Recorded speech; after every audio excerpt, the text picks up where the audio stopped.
welcome to this week's hashtag toe to toe. I'm Andy Clarke, he's Barry Jones, and on the end we have Shannon Courtenay, who boxes tomorrow night on the next gen bill at York Hall. Not long before the weigh-in gets underway, so we haven't got loads of time for this. Thanks for doing it, first of all. First question comes in from Benjamin. Dream future opponent? Dream future opponent? Mario Juarez has got one of the titles at the moment. I've watched stylistically, she's quite compatible for me, so that'd be quite a big fight in few years to come, but I don't look past Thursday, so never look past your next fight.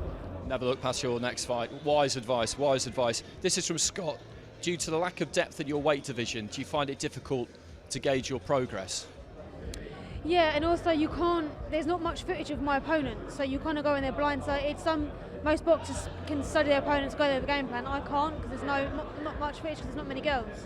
So you go in there and you adapt after round one or straight away. So in some ways it's bad, some ways it's good, because you've got to learn straight away. And that's the thing, Barry, isn't it? You need to take a step up quite quickly, really. But I think it's a good thing for your development, because as you step up in levels, you'll watch a boxer how they fight, but they're watching you, so they're going to adapt, and they might, even though your stylistically you are who you are, they will change slightly. So to learn to adapt quick at this lower level you are now will pay dividends when you step up to world class. Look at my last fight. She come out flying, I adapted straight away. Instead of fighting, I had to go on the back foot and box. I've not done that yet, so I learned straight away. That was a good fight for you, that last fight against Yasmin Anand, because she really brought it, which she always does. This is one from Jay. You share a gym with Josh Kelly, boxes on Friday night. Your style is similar, he says. Do you learn a lot from him? I think that's a massive compliment to say I'm anything like Josh, but I think it's just the boxing booth style. You know, we're all trained together, we're a tight-knit family, and we all do the same drills, so it's kind of, you learn off each other, I guess, but we all have our own unique ways as well. Was that the reason why you went with Adam? Was it because of his style of fighting, or just because I love the way that he trains, and the way that all of his fighters fight. He produces champions, proven my style was nothing like that. He's completely changed me. Him, Charlie and H have changed my style completely. But you've adapted quite well, haven't you? Because the wide stance and the fast movements seem quite natural to you. A lot of people always say I'm very much like David Haye, with the wide stance and the way that I fight, but I think it's just a boxing booth style. I don't think it's anything individual. That's not a bad thing, though, being compared to David Haye. That's not a bad thing. Bit of a size difference. So let's move on to, this is from James, hot topic still, even though it's a few days ago now. What did you make of AJ's performance against Andy Ruiz? I think he did what he had to do. People were sitting there saying it was boring, but he stuck to the game plan. He was very disciplined, very composed. I was very disappointed in Andy Ruiz coming in the way that he did. But no, it was nice to see how much he can adapt his style in such a short time with Angel Hernandez, and no, I was impressed. It was nice to see a new style to him. Okay, so let's get to a few favourites, a few best-ofs for both of you. What's your favourite fight of 2019? Nanita Donaire and Inoue.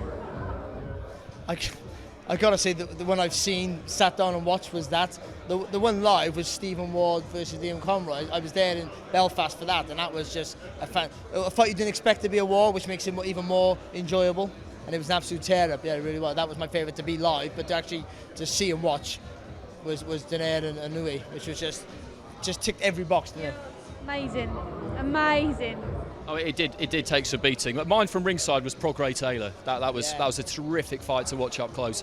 Favourite knockout of the year? Oh, being a guy who couldn't punch, I don't really have a favourite knockout. It's hard to pick, isn't it? I gotta say, even though he won a technical knockout, it's not and it sounds weird. I think it's like the Ruiz thing for me, just because it was just wow. Just never seen it coming. So for that, to keep boxing alive, it was almost like, wow, those wow moments bring in other fans as well. And for me, I was just stunned. So maybe that, as it goes. That's a hard one. I can't. A knockout that stuck to my mind straight away was actually Canelo Alvarez against Kovalev, because of the manner that he did it, and it was just, you never really seen Kovalev go just into a shell like he did. So that one stands out to me. I love a Wilder finish myself. Deontay Wilder, Brazil and Luis Ortiz. It's difficult to look past him, but I know exactly what you mean about Ruiz, because it was just unbelievable drama. The thing with Wilder, because you're a technician as well, I know you can punch a little bit, but I get frustrated. Even though Wilder has a great finish, I'm always angry about all the wrongs before. Yeah, like, what are you doing? Why you want to do this earlier, or why are you so poor before you get this tremendous finish? And I get frustrated by that. Every round and then pulls weird, a shot out of nowhere. Okay, well, it's the festive season, so we'll finish with this one from Alfie. Most important part of a Christmas dinner? Dessert. You know I love a chocolate. You know I love chocolate.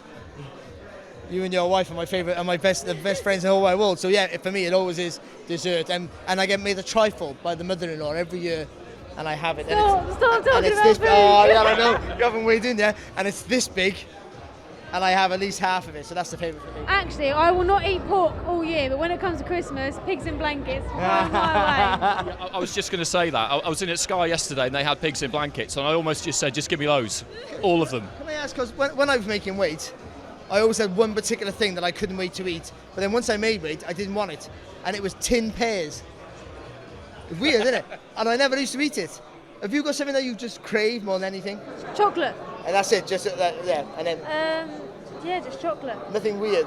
Mine was almost like it was like if I was pregnant. I wanted tin pears. I don't know, really. Yeah, it's weird, isn't it? Cream eggs. Cream eggs. Cream eggs, I mean, you're never going to turn your nose up at one of those.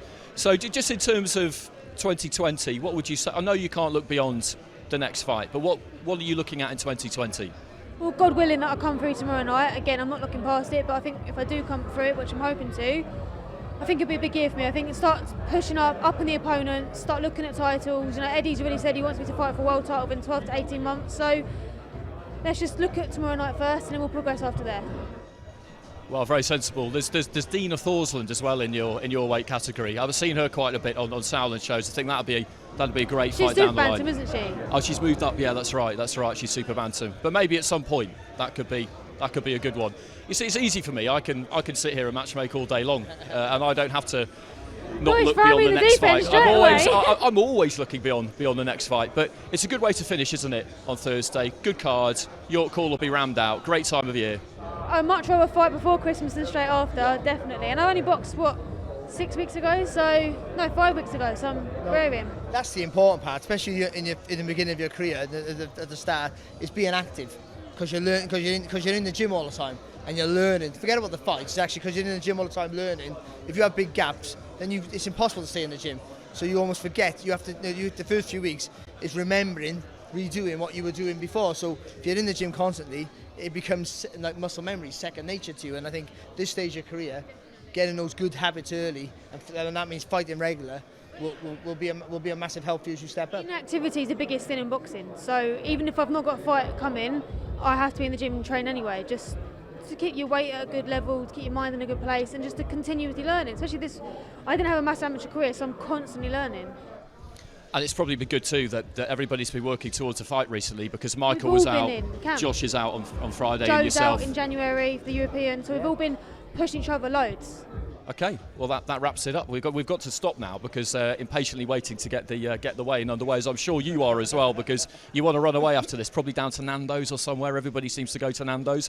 So thanks for watching. #toe to toe. Make sure you check out the podcast later on. Sky Sports. Feel it all.